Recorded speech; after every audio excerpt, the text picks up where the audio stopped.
અને જેના ભાગ્ય ઉદય થાય એને આવો સત્સંગનો અને મહારાજનો મહિમા સમજાય.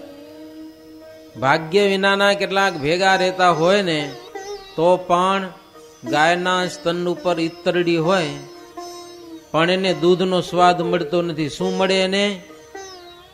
લોહી મળે એને. એમાં સત્સંગમાં ભગવાનનો અને આ સત્સંગનો સાધુનો ને સત્સંગીનો જેને મહિમા નથી સત્સંગમાં પડ્યો હશે ને દૂધનો સ્વાદ નહીં આવે એને. એ હેરાન થતો હશે, દુઃખી થતો હશે, એને દુઃખ મળશે. અને એને રુધિરનો સ્વાદ એટલે શું ખબર? સત્સંગમાં અવગુણ જ દેખાય. ગુણ તો ક્યાંય દેખાય નહીં. જ્યાં જુએ ત્યાં અવગુણ દેખાય એને. આ લોહી છે એને માટે. સુખ નથી, દુઃખ છે. એવા જનો સત્સંગમાં કુસંગ સમાન છે મહારાજ.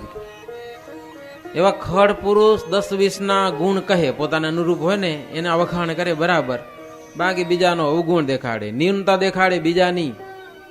અને એવી યુક્તિ લાવી અને સામાની આગળ વાતું કરે કે પોતાનો ગુણ આવી જાય, કોઈ ઓળખી ન શકે. અમારા વચનથી અધિક વર્તે. સામાન્યપણે વર્તતો હોય તો ઓળખાય, પણ મહારાજ કે અમારી આજ્ઞા હોય ને એના કરતા પણ અધિક વર્તે. વર્તન એવું જોરદાર રાખે કે હરિભક્તો એનું વર્તન જોઈને મોહ જ પામી જાય કે આના જેવો કોઈ નથી. પણ માએ કપટ ભર્યું હોય કેટલું. મહારાજ કે એવા ખડની માયામાં તો ભગવાને ફસાઈ જાય. હા, ભગવાન મોહ પામે. સાલવ રાજા શ્રી કૃષ્ણની પાસે માયા રચી અને બનાવટી વસુદેવને લઈ આવ્યો, ભગવાન કૃષ્ણના બાપને. અને ભગવાન શ્રી કૃષ્ણ દેખતાના નીડી કાપી નાખી એની. ભગવાન કે મારા બાપને મારી નાખ્યો. શોક કરવા લાગ્યા ભગવાન શ્રી કૃષ્ણ. ભગવાન ભાગવતમાં કથા આવે 10મા સ્કંદમાં. પછી ભગવાન અંતરદ્રષ્ટિ કરીને જોયું, ત્યાં તો ખબર પડી કે મારો આ તો માયા રચીએ કે લ્યો. પછી ભગવાને માર્યો એને. મહારાજ કે એમ સંતના વચન અનેક ભવની પીડા મટાડે એવા નિર્મળ હોય, એમાં પણ જે દોષ દેખાડે ને એ સાલવ કરતા પણ વધુ માયાવી કહેવાય. સંતના વચનમાં દોષ બતાવે. સંતો નટના ખેલની પેઠે વચનરૂપી દોર ઉપર ચાલે છે. સુરા અને સતીથી પણ અધિકપણે મરણ હાથમાં લઈને મહારાજ કે સાધુ ચાલે છે. અને તેમનો દ્રોહ કરે, એક બાજુ એનું વચનને માને, એક બાજુ સેવાય બહુ કરે, અને એક બાજુ દ્રોહે બહુ કરે. એ મહારાજ કે પાપી માય અતિશય પાપી છે. સંતની તુચ્છતા કેનારો નીચમાં અતિશય નીચ છે. સંતના દાસ થઈને વર્તવું. સનકાદિકને વૈકુંઠમાં જય વિજય રોક્યા. મસ્કરી કરી, મસ્કરી. એટલે સનકાદિકો જય વિજયને શાપ દઈ દીધો, જાઓ અસુર થઈ જાઓ. ધમાલ થઈ એટલે વૈકુંઠનાથને ખબર પડી. દોડતા દોડતા ભગવાન અહીંયા આવ્યા. ભગવાન સનકાદિકોને બાથમાં ઘાલીને ભેટ્યા. એટલે ઓલા જય વિજય ભગવાનના ચરણમાં પડ્યા, માફ કરો, આ શાપ થકી એમને છોડાવો, બહુ વિનંતી કરી. જય વિજયની વાતને ભગવાને સાંભળી જ નહીં. લ્યો, સામે જ ન જોયું. શું કામ? મારા સંતનો અપરાધ કર્યો છે એને. ભગવાન કે મારા સંતનો અપરાધ પલ માત્ર પણ હું સહન ન કરું. મારા સંતનો કોઈ દ્રોહ કરે છે એ મારું ગળું કાપે છે. ભગવાન મારું ગળું કાપે છે. કોટી કલ્પ સુધી હું એનું મુખ જોવાનું નથી. મારા સાધુનો દ્રોહ કરશે કોટી કલ્પ સુધી, એની સામે હું નહીં જોઉં. ભગવાન મારો હાથ કદાચ અપરાધ કરે તો ભગવાન કે એને કાપી નાખું. લક્ષ્મીથી પણ અધિક મને સંત પ્રિય હોય છે. સંતનો થોડો દ્રોહ પણ અમને કરોડ ગણો ડર લગાડે છે. મહારાજ કે સંતનો મુખ્ય ગુણ એ છે કે મારા સિવાય તેમને બીજે ક્યાંય સ્નેહ જ નથી. આ સાધુ એવા સંતની ચરણ રજ હું અને લક્ષ્મીજી મહારાજ ભગવાન કે અમે માથા ઉપર ધારણ કરીએ. ભગવાનના આવા વચન સાંભળીને જય વિજય વિચાર કર્યો કે ભગવાન આપણી વાત સાંભળશે નહીં, સાપમાં ફસાણા છીએ. એટલે જય વિજય સનકાદિકના ચરણમાં પડ્યા. સનકાદિકના ચરણમાં પડ્યા, નિર્માની થઈને રક્ષણ માગ્યું. એટલે સનકાદિકોએ ભગવાનની વિનંતી કરી, પ્રભુ આ લોકોને શાપ થયો છે અમારો, હવે એનો ઉદ્ધાર કરો. સનકાદિકોએ વિનંતી કરી એટલે ભગવાને કીધું કે તમને માથું નમાવ્યું છે એટલે હવે 3 જન્મમાં અસુરનો જન્મ લઈ અને પાછા વૈકુંઠમાં આવશે કે જ્યાં સુધી તમને માથું ન નમાવે ત્યાં સુધી અમે એના સામે ન જોઈએ. મહારાજ કે સંતો, વૈકુંઠનાથ ભગવાન કે સનકાદિકને તમારા અનુગ્રહ વિના પાપ થકી આ છૂટી શકે એમ નથી. પછી શ્રીહરિ ડુંગરજી કીધું, ડુંગરજી વગેરે ભક્તો હતા ને બધા ભેગા ભેગા રહેનારા. મહારાજ કે નાનામાં નાનો સાધુ હોય ને, નાનો સાધુ તો એના દાસ થઈને રહેવું હો, નહીતર સંત સાથે રહેતા હોઈએ તો પછી એનો મહિમા બહુ રહે નહીં, એની આગળ અભિમાન આવી જાય. અમે કંઈક જાણીએ છીએ. મહારાજ કે સાધુની આગળ જો અભિમાન આવશે ને તો અભિમાન કેવું છે, અગ્નિની સમાન છે. થોડો અગ્નિ પણ દારૂના ઢગલાને દઝાડી નાખે છે. એમાં સત્સંગમાં થોડુંક માન, સંતો કે સત્સંગી પ્રત્યે હું કાંઈક છું ને આ કાંઈ નથી, એવું થોડુંક અભિમાન છે ને એ આખા જન્મારાને મહારાજ કે વ્યર્થ કરી નાખશે. પછી બધા ભક્તજનો મહારાજનું પૂજન કર્યું. પછી શ્રીહરિ ઘોડે બેસીને ત્યાંથી ચાલ્યા. મહારાજને આવવું છે કચ્છમાં. ઘણા દિવસથી ઉતાવળ છે, લોજમાં આવ્યા તે દિવસથી મહારાજની ઉતાવળ છે. આવા મળ્યું નહીં. રામાનંદ સ્વામી આવ્યા, મળ્યા અને આ બધી ધર્મ દ્વારા સોંપી ગયા. પછી મહારાજ સત્સંગની પ્રવૃત્તિ કરી. મુક્તાનંદ સ્વામીને કચ્છમાં મૂક્યા, અલગ અલગ જગ્યાએ બધાને મૂક્યા. અમદાવાદમાં ગડબડ કરી હતી રઘુનાથ દાસે, તો ત્યાં તો મહારાજ જઈને બધું ઠાર્યું. રઘુનાથ દાસ ભુજમાં આવ્યો, અહીંયા ઉપાધિ જગાડી, અહીંયા સુંદરી સુધારક આગળ લખ્યો કે જલ્દી આવો, નહીંતર આ બધો દાટ વારશે સત્સંગમાં. તમને રામાનંદ સ્વામી સત્સંગ સોંપ્યો હશે, આવીને રક્ષણ કરો. એવો કાગળ મહારાજને મળ્યો સુંદરજીનો. હવે સીધા કચ્છમાં જવું છે. માર્ગમાં જે ગામ આવે ત્યાંના ભક્તજનો બહુ વિનંતી કરે, મહારાજ રોકાવો રોકાવો. મહારાજ કે પછી તમારે ત્યાં આવશું, પણ અત્યારે અમને જવા દો. તોય હરિભક્તો શું કરે, મહારાજ જતા હોય ને માર્ગમાં એ આમ શ્રીફળ લઈ આવે ને સાકરના પડીકા મહારાજને માટે લઈ આવે. ઢગલાબંધ ભેટો રસ્તામાં થાય મહારાજને અર્પણ. મહારાજ હાલ્યા આવતા હોય ને શ્રીજી મહારાજ એમાંથી થોડું થોડું જમે. એ પ્રસાદીનો પછી અડધો ભાગ તો બધાને હરિભક્તોને આપી દે કે લઈ જાઓ પ્રસાદી. અને મહારાજ જમે એ ઘોડા ઉપર બેઠા બેઠા જ જમે હો, ઉતરીને ક્યાં જમવા જાવ કે લ્યો. મહારાજ કે લાવો લાવો, કોઈ પડીકો લઈ આવે ને એના હાથમાંથી લઈ અને થોડુંક જમે અને પછી વળી પ્રસાદી પાછી આપી દે. આવા અદભુત ચરિત્રો છે મુક્તાનંદ સ્વામી કે ઘોડે બેઠા બેઠા જમે. અલૌકિક ક્રિયાઓ ભગવાનની.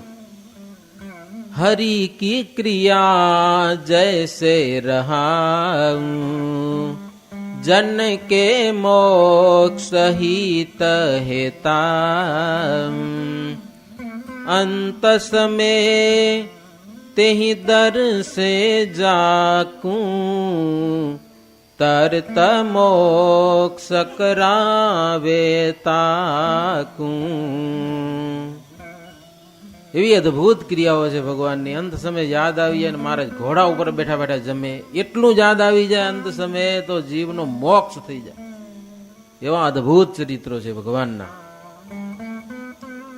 ભગવાન શ્રીહરિ ગામો ગામ ભક્તજનોને દર્શન દેતા દેતા મોડા ગામ પધાર્યા. જોયું છે મોડા ગામ, શેખપાટની આજુબાજુની પટ્ટીમાં આવ્યું, જામનગર ને બધા. હરિભક્તો રનમલ, દાજી, મોનજી, બાપુભાઈ વગેરેને ખબર પડી મહારાજ પધાર્યા છે. દોડતા દોડતા આવ્યા મહારાજને સન્મુખ. રસ્તામાં આવીને મહારાજને દંડવત કરવા માંડ્યા છે. રૂપારેલ નદી ઉપર આ ગામ આવેલું છે. સંધ્યાના સમયે પ્રભુ આ ગામમાં પધાર્યા છે. ભક્તજનો મસાલો કરી છે, મસાલો અંજવાડું અંજવાડું થઈ ગયું. વાજતે ગાજતે શ્રીહરિ ગામમાં પધાર્યા. પણ કેવા સુંદર શોભતા હતા મહારાજ. અંગો અંગની શોભા જોઈને લોકોને મહારાજ ઉપર જબરો ભાવ થયેલો છે. ભાવ. 2 છોગાવાળી જરકસી પાઘ પહેરી હતી. છોગામાં મોઘા મોતીના તોરા લટકાવેલા હતા. કાનમાં ઝગમગતા મકરાકૃતિ કુંડળ, મોતીના ગુચ્છ ધારણ કર્યા હતા કાન ઉપર. વિશાળ ભાલમાં સરસ મજાનું તિલક અને ચાંદલો શોભતો તો મહારાજને. ભક્તની માયાને હરે એવી તો સુંદર વક્ર પ્રભુની ભ્રકુટી, મીન જેવા આકારના અણિયાણા ચંચળ નેત્રો, દીપની શિખા જેવી નાસિકા મહારાજની, અધર બિંબ લાલ, નાસિકા પાસે જમણા ગાલમાં એક સરસ મજાનો તિલ મહારાજને, ધ્યાન કરવા જેવો ભક્તજનોને. ડાબા કાનમાં સરસ મજાનું શ્યામ એક બિંદુ છે. મૂળ પુરુષ અને મૂળ માયાનું જાણે મૂળ હોય ને એવું એ બિંદુ શોભતું હતું ડાબા કર્ણમાં. હાથમાં મોતીના બાજુબંધ કડા, હાથમાં 10 આંગળીઓ વેઢ વીંટીઓ શોભતી હતી. પગમાં મોતી જડિત સોનેરી મોજડી, મોતીની છડી સરસ મજાની. આવી સુંદર શોભાયુક્ત ધીરે ધીરે પ્રભુ રણમલજીને ઘેર પધાર્યા. આવીને પલંગ ઉપર પ્રભુ બિરાજમાન થયા છે. વર્ણીએ સરસ મજાનો કંસાર બનાવ્યો, એમાં ઘી નાખી અડદની દાળ સાથે પ્રભુ જમ્યા. દૂધ ભાત અને સાકર જમ્યા. સંતોની પંક્તિ કરી મહારાજ. અને એ પીરસવા, જમવા કરતા મહારાજને પીરસવામાં બહુ મજા આવતી. લ્યો, હા હા, જમી ઉતાવળી લ્યો. આમ તો મહારાજ બધાને જમાડીને જમવાનું, પણ જમીએ નહીં બીજા મહારાજ જમ્યા ન હોય ને, એટલે મહારાજ ઉતાવળે થોડુંક જમી લે. પછી સંતોની પંગતમાં મહારાજ ભેડા ઘણા બધા રાજાઓ હતા, કાઠીશ્વારો. પીરસવાની બહુ મજા આવે મહારાજ. મહારાજ પંગતમાં પીરસવા કે પીરસતા સંતો ભક્તોને કે આજે બહુ લાંબી મુસાફરી કરીને આવ્યા છો, માટે ગરમા ગરમ કંસાર જમો, થાક ઉતરી જાય. કે લ્યો, ગરમા ગરમ કંસાર જમાડ્યો, એમાં તાજું ગરમ ગરમ ઘી ખૂબ. મહારાજો ધોબા ભરી ભરીને સાકર દે, ઘીની ધાર હાલી જાય, પાછી વાળવાની નહીં. સંતોને જમાડે એમાં ભક્તો રાજી થાય, પણ ઢોળે તો વધારે રાજી થાય. એવી વાતો છે આમાં. મહારાજ ગમે એટલું ઢોળે ને મહેશભાઈ, રાજી થાય ભક્તો બધા. હો, જેટલું વાપરો, વધુ વાપરો એમ વધારે રાજી થાય. એવી પ્રભુની લીલામાં ભક્તો રાજી થતા. પછી પ્રભુ પલંગ ઉપર આવીને બેઠા. અર્ધ રાત્રિ સુધી સંતો પાસે દુક્કડ સરોદાની સાથે કીર્તન ભજન કરાવ્યું. પાસે જ શેખપાટ ગામ છે. ત્યાં ભક્તોને ખબર પડી કે મહારાજ મોડા ગામમાં આવ્યા છે. ત્યાંથી ભક્તો દોડતા બધા આવ્યા. શ્રીફળ લઈને પ્રભુને દર્શને આવ્યા. મહારાજ એના માથા ઉપર ચરણારવિંદ આપી અને ભક્તોને રાજી કર્યા. પછી બધા બેઠા. મહારાજ સંતો ભક્તોની કે જુઓ, આપણે બધાને આપણું કલ્યાણ તો કરવું છે. લઈ સત્સંગમાં મહારાજ કે એકબીજાનો ખૂબ મહિમા સમજવો. સંતોને ભક્તોનો, ભક્તોને સંતોને, ભક્તોને પરસ્પર ભક્તોનો, સંતોને પરસ્પર એકબીજા સંતોનો. મહારાજ કે મહિમા સમજશો ને તો કામ થઈ જશે, પણ એકબીજાના દોષ જોવા બેસશો તો રહી જવાના છો અહીંયા ને અહીંયા. શ્રીહરિ કે ગોપ ગોપીઓ ઉદ્ધવજીને વ્રજમાં રાખી અને બહુ મહિમા સમજ્યા એના. અને ઉદ્ધવજી ગોપીઓને ગોવાળોનો મહિમા સમજ્યા. પછી ગોપીઓ જેમને તેમ બોલતી. હો, ઉદ્ધવજી આગળ ગમે તેવું બોલતી ને તો ઉદ્ધવજીને અમૃત જેવું લાગતું. શું કેમ લાગતું? ઉદ્ધવજી ગોપીઓનો મહિમા સમજ્યા હતા. નહીતર ગોપીઓને બોલવામાં કઈ ઠેકાણું નતું, ઢંગઢડા વિનાનું હતું. ક્યારેક રૂવે ને, ક્યારેક વારી હસે ને, ક્યારેક ભગવાનને ગારું દે. હો, અમારું બધું બગાડી ગયા, કૃષ્ણ આમ કર્યું ને તેમ કર્યું, ગમે એવું બોલે ને, પણ ઉદ્ધવજીને અમૃત જેવું લાગતું હતું ગોપીઓના વચન. શું કામ? મહિમા સમજી ગયા ઉદ્ધવજી. ક્યાં વન પર્વતમાં રહેનારી ગોપીઓ અને ક્યાં પ્રભુની આવી અવિચળ ભક્તિ. આવી ભક્તિ માટે મોટા મોટા યોગીઓ ને મુનિઓ તપસ્યા કરીને જિંદગીઓ ખલાસ કરે છે. આવી ભક્તિ મળતી નથી, આ ગોપીઓને મળી ગઈ. ગોપીઓને પણ ઉદ્ધવજીની ધીરજ જોઈને ભાવ વધ્યો. પરમ રહસ્યરૂપ ભગવાનના ચરિત્રો ખૂબ કયા છે, એક એક ઠેકાણા બધા બતાવ્યા છે ગોપીઓ ઉદ્ધવજીને. માટે મહારાજ કે સંતો કે ભક્તો બધા તેમણે એક સાધુનો ગુણ શીખો જીવનમાં. હો, એક ગુણ તો ખાસ કરીને શીખવો. ગુણ શીખવા એ સંતની રીત છે. સત્સંગમાં મહારાજ કે અત્યારે બાઈ ભાઈ જે છે ને એ બધા અનાદિ મુક્ત છે કે. હા, બધા કોઈ ફેલ ફતુરી નથી. અક્ષરધામ જા મેળે મુક્ત હે બધા. અમારે રવાપરમાં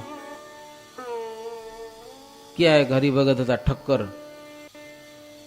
સુરજી શેઠ, સમજ્યા? સત્સંગી કેવા મહારાજના, મહિમા કેવો જબરો. શેઠ ખરા એટલે મોડા ઉઠે હો. મોડા આવે, મંદિરમાં નાય ધોય, પૂજા પાઠ કરે, 8-9 વાગ્યાથી પૂજા હાલે. શેઠિયાનું પહેલેથી રિવાજ છે હો, શેઠ હોય મોડા ઉઠે. હવે બધા શેઠ થઈ ગયા, સમજ્યા ને? પેલા ખેડૂત વર્ગવાળા હોય એ તો વહેલા આવે, દે નાય ધોય, દાંતણ પાણી કરે, ને જ્યાં ત્યાં દાંતણ મૂકી જાય, ને બધા છોકરા હોય ને બધા એ પેલા શેઠ આવે, પછી નાય ધોય ને બધું ચોક સાફ કરે, બધો જ્યાં તો દાંતણ પડ્યા હોય ને એ ઠેકાણે નાખે. એના છોકરા આવે, છોકરા આવીને કે અદા હણે છડદો છડો, હણે કુણી બીજા દાંતણ કે કુણી બીજા કે હો છડી દો, હણે છડી દો કે. તો પેલા બાપો કે કુણી બીજા નહીં, જે મેળે અક્ષરધામ જા મુક્તો હોય. લ્યો મહિમા કેવો એને. આ બધા અક્ષરધામના મુક્તોના દાંતણ છે કે આવા મને દાંતણ ઉપાડવા ક્યાંથી મળે, એવો મહિમા સત્સંગમાં. મહારાજ કે જીવનું કામ મહિમા સમજવાથી થશે. સત્સંગમાં જે કોઈ છે ને બાઈ ભાઈ, મહારાજ કે બધા અનાદિ મુક્તો છે, પણ પોતાનો ભાવ ભૂલી જાય ઘણા બધા, એટલે સાવધાન રહેવું પડે પાછું. હો, મુક્તો તો ખરા, પણ જો પોતાનો મહિમા ન હોય તો ભાવ ભૂલાઈ જાય, અને કેટલાક વર્તમાન પણ ભૂલાઈ જાય. આમાં માયાનું જોરે હામે પાછું જબરું છે ને. મહારાજ કે મારા સ્વરૂપની દ્રઢતા વિના જ્ઞાન થતું નથી. નિષ્કપટ થઈને વર્તે ને આ સત્સંગમાં, એ દિવસે દિવસે હંમેશા વૃદ્ધિ પામે છે, વધતો જાય છે. એમ શ્રીજી મહારાજ બહુ સુંદર વાતો કરી ભક્તજનોની આગળ. કયા ગામમાં? મોડા ગામની આ બધી કથા છે. ભક્તજનો આરામ કર્યો પછી મહારાજ સવારે ઉઠી અને હાલો નદીએ નાવા. આમાં નાવા ધોવાનું, જમવાનું, એ બહુ કથા આવે હો. પછી સ્નાન કરવા ગયા. ભક્તજનો બધા ભેડા હતા. મહારાજને કે મહારાજ ઉપરવાસ ચાલીએ તો પાણી ઘણું છે ત્યાં. મહારાજ કે ચાલો. ત્યાં નદી વચ્ચે કુંડ હતા, એમાં પાણી જોઈને મહારાજને એ સ્થાન બહુ ગમ્યું. પછી મહારાજ દાંતણ લોટે જી આવી, પછી દાંતણ પાણી કર્યા, અને પછી નાવા મંડ્યા. હો મહારાજ. સંતો ને રાજાઓ બધા હતા. સુરા ખાચર જેવા ને અલિયા ખાચર જેવા ને એ ગામના બધા રાજાઓ, બધા 20-25 જેવા તો રાજાઓ હતા. ઘણા બધા માણસો ભેડા હતા. મહારાજને અંગ ચોડી અને સ્નાન કરાવતા હો જડમાં. અને મહારાજ કે સંતો કીર્તન ગાઓ. નાતા કીર્તનો ગૌરાવે મહારાજ. નરસિંહ મહેતાના ભજન ગૌરાવે, રણછોડ ભગતના, ગોપાળદાસ, સુરદાસ, તુલસીદાસ, મીરાના પદ મહારાજ ગૌરાવતા. બીજા કવિના પણ સાકાર સ્વરૂપના પ્રતિપાદન કરાવનારા પદો મહારાજ ગૌરાવતા. પણ મૂર્તિનું ખંડન કરનારા પદ, સાખી કે શ્લોક, એ ક્યારે પણ પ્રભુ બોલવા દેતા જ નહીં. કોઈને બોલતો હોય તો અદ્વેચ અટકાવે. હો, ખબર ન હોય કોઈકને રાગ હારો જાણીને મળી પડે બોલવા, પણ માય હોય ખોટું, મહારાજને બંધ કરાવતા. નાસ્તિકના ગ્રંથો અને વિષય ભોગ સંબંધી ગ્રંથો અને હિંસા અને મદ્ય માંસનું પ્રતિપાદન કરનારા ગ્રંથો વાંચવાની મહારાજ ચોખ્ખી ના પાડતા. વાંચવાની અને સાંભળવાની એ બધા મોક્ષમાં વિઘ્ન કરાવનારા ગ્રંથો છે. પાપનું પ્રતિપાદન કરનારા ગ્રંથો છે. એવા ગ્રંથ રચનારા કવિઓ પણ મહારાજ કે અધોગતિને પામે છે. કારણ કે એ વાંચીને સાંભળીને કેટલાક પાપને માર્ગે જાય પાછા. તો એ રચનારાને પણ અધોગતિ થાય છે. શ્રીહરિ આવી અનેક વાતો કરતા કરતા સ્નાન કર્યું. હો, પછી મહારાજ કે હાલો. પછી કોરા વસ્ત્રો ધારણ કર્યા. અસૌ ઉપર પ્રભુ બેઠા. પ્રભુ ઉતાર્યા આવતા તથા ભાદરાના અને જોડિયાના ભક્તજનો પણ દર્શને આવ્યા છે. પ્રભુના દંડવત કરવા લાગ્યા. હાલરની લકડીની પેઠે અખંડ મૂર્તિમાં વૃત્તિ રાખનારા એ હરિભક્તો હતા. કેવા હરિભક્તો મહારાજ કે જુઓ, આંખની વૃત્તિમાં ભગવાનના દર્શન થયા એટલે નેત્રની આગળ ભગવાનની મૂર્તિ જીવે ત્યાં સુધી. હાલર કી લકડી એટલે શું ખબર? એક પક્ષી થાય છે. એ પક્ષી થોડુંક મોટું થાય ને એટલે એની માં એની એક લકોટીયું પકડાવી દે છે. એના હાથમાં પકડાવી દે બસ. પછી મરે ત્યાં સુધી લકોટી છોડે નહીં. એવું એક હાલર કી લકડી કહેવામાં આવી પક્ષી ઉપરથી. તો હરિભક્ત એવા હતા, મુરજીભાઈ ને ડોસાભાઈ ને વસરામભાઈ ને બધા આવ્યા હતા.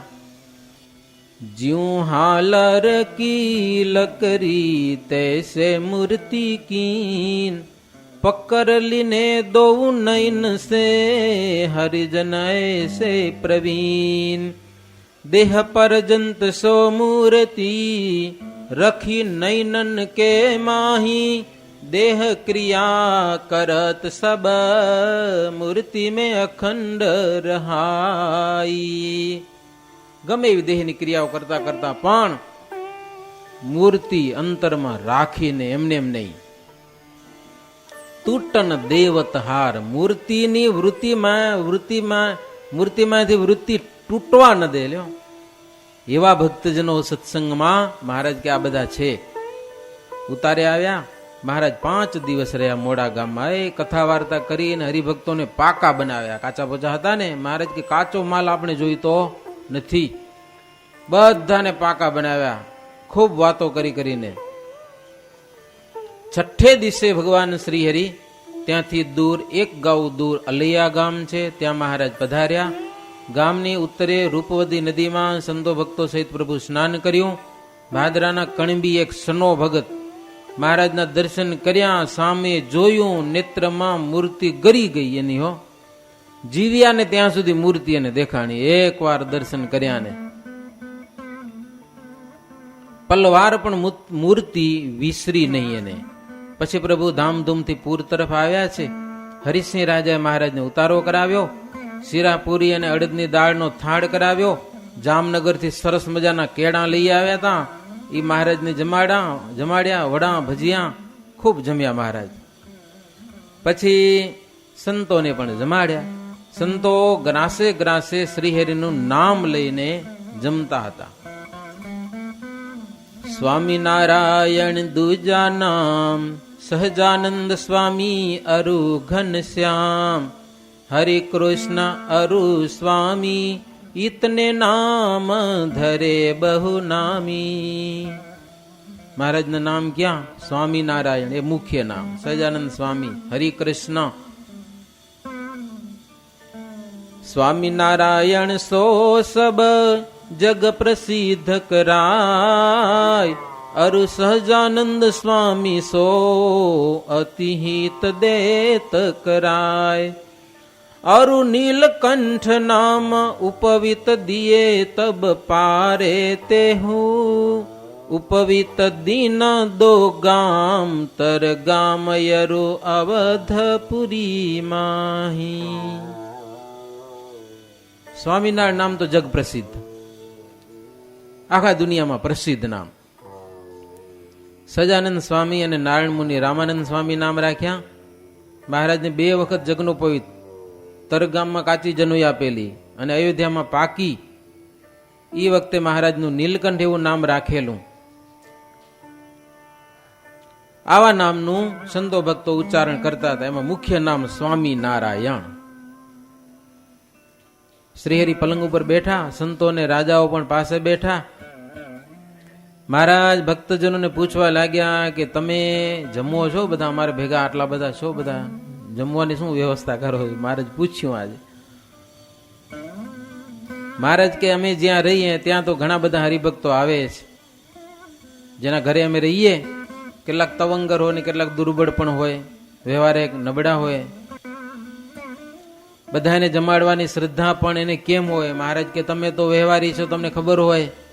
પોતાનું માન પૂરું કરતા હોય ને તમે બધા જઈને એના ઘરે ભરાવો તો બિચારું કેમ પૂરું કરી શકે? ક્યાંથી એને શ્રદ્ધા જાગે કયો બધાને જમાડવાની? તો એનો કંઈક પહેલેથી વિચાર કરવો જોઈએ મહારાજ કે તમે શું કરો છો? બધાને પૂછ્યું અમારે ભેગા ભેગા આવો છો, ખાવાનું શું કરો છો? મહારાજ કે બીજાને તકલીફે થાય એવું અમારું ભજન ન કરવું. લ્યો, બીજાને તકલીફ થાય એવું કોઈ દિવસ નહીં. અમારા દર્શન કરવા આવું એ મહારાજ કે આમ તો ફળ લેવા માટે જ આવતા હશો ને? અમારા દર્શન તો કંઈક ફળ થાય એમ કે એમને આવો કંઈક ફળની આશા આવતા હશો? મહારાજ કે જો તમારા બધાની નજરમાં આવે તો અમે એક પત્ર લખાવીએ, અમારા દર્શન કરવા આવું, ઉત્સવ સમયમાં આવું, એની કંઈક રીત વ્યવસ્થિત તમને બધાને. મુક્તાનંદ સ્વામી વગેરે સંતો ભક્તો કે મહારાજ તમે જેમ કયો એમ કરવાનું છે, કે અમને કયો એમ કરીએ, અમને ખબર નથી કેમ વર્તવું, કેવી રીતે કરવું. મુક્તાનંદ સ્વામી કે મહારાજ બધા જ ભક્તજનો તમારા વચનમાં વર્તવું એ જ પોતાનું અંગ માને છે, બીજું કાંઈ માનતા નથી. મુક્તાનંદ સ્વામી કે મહારાજ રામાનંદ સ્વામી પાસે આટલા બધા માણસો નતા આવતા, કયો આવતા હતા, એક બે દી રહીને પછી ચાલ્યા જતા હતા. તમારો તો મહિમા ખબર નહીં કેવો હશે, અપાર મહિમા. ઢગલાબંધ માણસો આવે, પાછા યાતા નથી અહીંયાથી. એમાંય માર્ગમાં કેટલાક લૂંટાઈ જાય, હો ચોર લોકો લૂંટી લે, ક્યાંક બિચારાને માર ખાવી પડે, હેરાન થાય, દુખી થાય, તોય દોડી દોડીને તમારા દર્શન કરવા માટે આવે છે. અને કેવું પડે પાછા જાઓ ત્યારે માંડ પાછા જાય પ્રભુ.